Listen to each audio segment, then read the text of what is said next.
Baik, ketemu lagi dengan Mufid di sini. Sesi kali ini kita akan membahas lagi tentang lanjutan video sebelumnya tentang WhatsApp.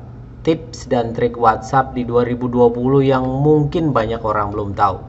Jadi, di video ini saya coba kupas untuk part 1 kali ini beberapa fitur WhatsApp tersembunyi yang kita coba ulas di video kali ini. Ini adalah video tutorial ke-201. Jadi bagi yang pertama kali mampir di channel ini adalah channel pendidikan. Saya cobakan satu hari satu video tutorial. Remeh bagi kita, bisa luar biasa bagi sama. Yang udah subscribe terima kasih. Yang belum subscribe saya tunggu. Yang suka dengan video ini jempol ke atas, yang nggak suka jempol ke bawah pun boleh. Forumnya bebas saja ya. Yang nggak subscribe saya doakan semoga segera subscribe ya. Kita mulai saja video ke-201 ini. Baik, kita akan mulai. Saya akan gunakan dua handphone saya. Yang saya coba mirroringkan ke PC ini. Di depan kita sudah muncul. Baik, yang pertama adalah Yang pertama adalah fitur QR namanya. Fitur QR atau fitur QR bolehlah. Fitur QR letaknya ada di titik 3, setelah itu ada di setting, setelah itu muncullah QR di pojok kanan atas. Titik 3 setelan kalau yang pakai bahasa Indonesia. Setelah itu ada di pojok kanan atas. Ada di sini ya. Ini ada di pojok kanan atas. QR. Saya yang satu juga saya tunjukkan QR. Ada dua. Jadi kode QR kalau yang pertama ini dipakai untuk bagaimana caranya kita bisa berkomunikasi dengan orang lain tanpa kita harus meminta nomor orang tersebut.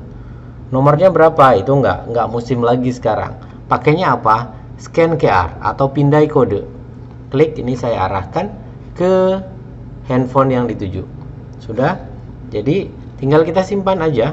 Tinggal kita simpan, tambah kontak. Berarti saya namai Mufid, misalkan Mufid simpati misal. Simpan, maka kita langsung bisa berkomunikasi dengan orang tersebut tanpa kita harus menyimpan satu-satu namanya. Saya namai, saya coba chat aja halo, misalkan gitu, halo, maka akan terkirim ke nomor yang satunya. Kita lihat. Nah, sudah terkirim. Gitu. Terus bagaimana caranya agar kita bisa berkirim QR tersebut untuk bisa kita bagikan ke orang lain juga bisa. Caranya di bagian QR tadi ini ada kode saya atau QR saya. Setelah itu tinggal di share atau dibagikan. Pojok kanan atas di sini ada share. Share QR tinggal saya bagikan, bisa lewat apapun, lewat WhatsApp, lewat Telegram dan sebagainya. Saya coba kirimkan lewat WhatsApp untuk bisa di ini ada tulisan tuh, tambahkan sebagai kontak di WhatsApp. Klik. Jadi nih wa.me ini sudah terkirim ke orang tersebut. Nah, satu lagi tentang QR. QR itu bisa juga kita reset atau kita ubah, kita ganti. Kalau misalkan sudah kadung terkirim ke orang lain dan kita butuh privasi agar tidak terlalu dikirimkan ke banyak orang, ada caranya, yaitu di bagian titik 3 di sini itu bisa setel ulang QR. Yang di sini pakai bahasa Inggris berarti reset QR. Di sini juga bisa titik 3 reset QR. Ini tinggal di reset saja.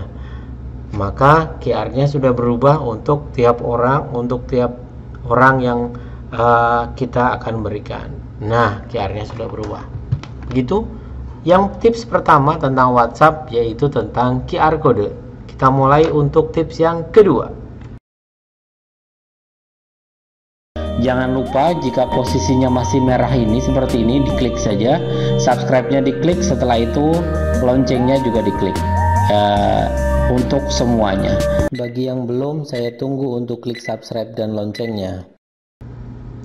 Baik, fitur yang kedua adalah fitur tentang privasi. Jadi kalau masuk ke WhatsApp, Kalau masuk ke WhatsApp di situ kita masuk ke setting.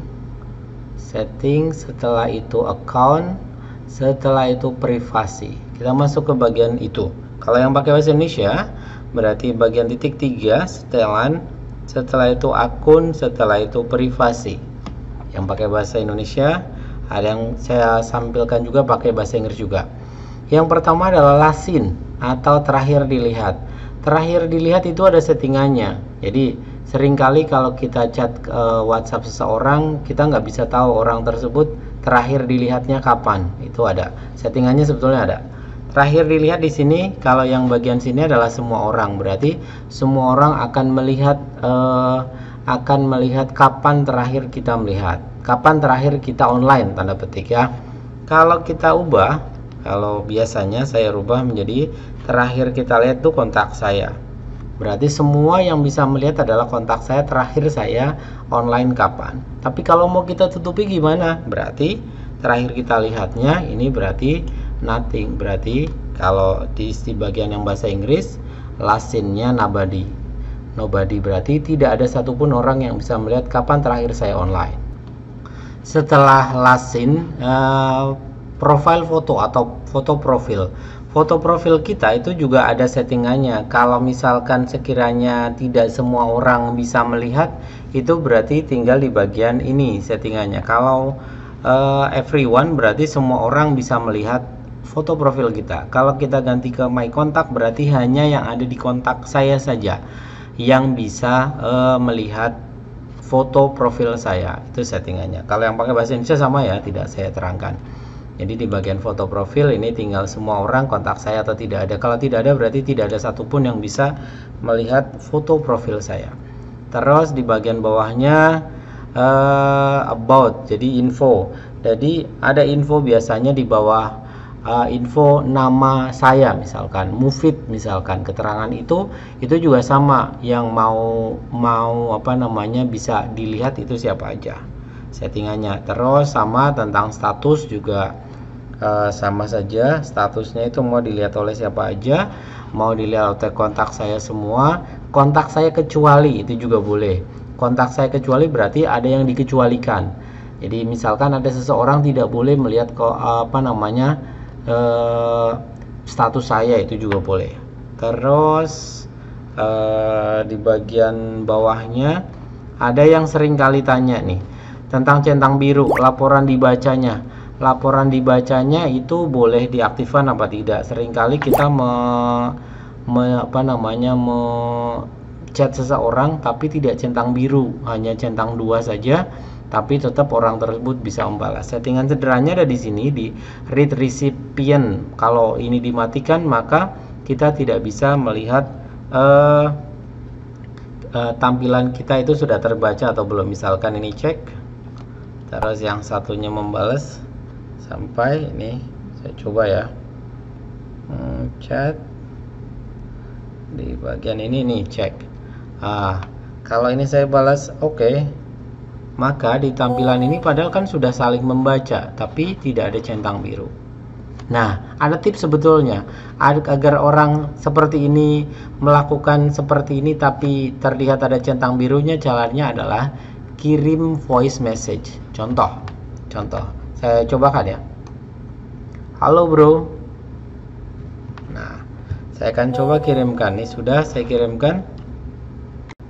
Nah, di sini terlihat bahwa laporannya kan baru terkirim aja, baru terkirim. Di sini baru checklist 2. Tapi kalau orang tersebut mendengarkan voice message kita, nih, halo bro, maka di sini akan muncul checklist birunya. Padahal si orang tersebut men-setting agar checklist birunya tidak tampak, tapi bisa langsung cancel jika kita mengirimkan voice message. Begitu orang tersebut mengirimkan lagi yes misalkan, maka centang birunya nggak aktif lagi. Centang birunya oke, misalkan nih oke, maka centang birunya nggak aktif lagi. Tapi begitu kita kirimkan voice message jadi biru. Itu tipsnya ya. Selanjutnya untuk settingan yang selanjutnya adalah ini. Bagaimana caranya di bagian ini kan tadi status sudah, read resip udah. Setelah itu grup kemarin di video 200, silahkan cek bagaimana cara kita agar orang lain tidak bisa serta-merta hanya menambahkan kita dalam grup. Cek video 200. Setelah itu ada live location. Live location bisa kita kirimkan ke grup chat. Setelah itu blok kontak kalau sekiranya memang ada kontak yang lumayan mengganggu atau apa, silakan di sini blok kontak, tapi tidak saya tunjukkan. Terus di sini ada unlock with fingerprint. Ini hanya berlaku untuk handphone yang memang sudah tersedia fitur fingerprintnya ya. Jadi bisa kita untuk sekuritasnya pakai fingerprint. Tinggal diklik saja fingerprintnya, taruh di sini. Nah, unlocknya boleh setelah berapa. Jadi orang membuka WhatsApp kita itu harus dengan fingerprint kita. Jadinya enak. Ini salah satu fitur untuk sekuritas atau fitur privasi. Ini ada privasi. Dua dulu ya biar videonya tidak terlalu panjang. Sebetulnya banyak fitur lain yang dimiliki oleh WhatsApp, dari sekuritas sampai two step verification, change number, sampai banyak hal tips berWhatsApp. Sekiranya memang perlu untuk saya melanjutkan di part kedua atau part ketiganya, tulis di kolom komentar ya. Jika suka boleh jempol ke atas, nggak suka jempol ke bawah pun boleh lah. Pokoknya bebas saja forumnya. Kalau memang butuh lanjutan nantinya, lanjutan tentang WhatsApp, silahkan tulis di kolom komentar ya. Saya akan cobakan membahas lagi di video-video selanjutnya. Saya cukupkan untuk sesi kali ini. Salam. Terima kasih. Semoga apa yang saya sampaikan bisa bermanfaat. Semoga bisa menjadikan tambahan informasi. Jika memang dirasa informasi ini menarik, silahkan like. Jika memang informasi ini bermanfaat, silahkan share di media sosial. Jika memang butuh updating data dari saya setiap hari, silahkan subscribe dan tekan tombol lonceng. Terima kasih. Salam dari saya. Assalamualaikum warahmatullahi wabarakatuh.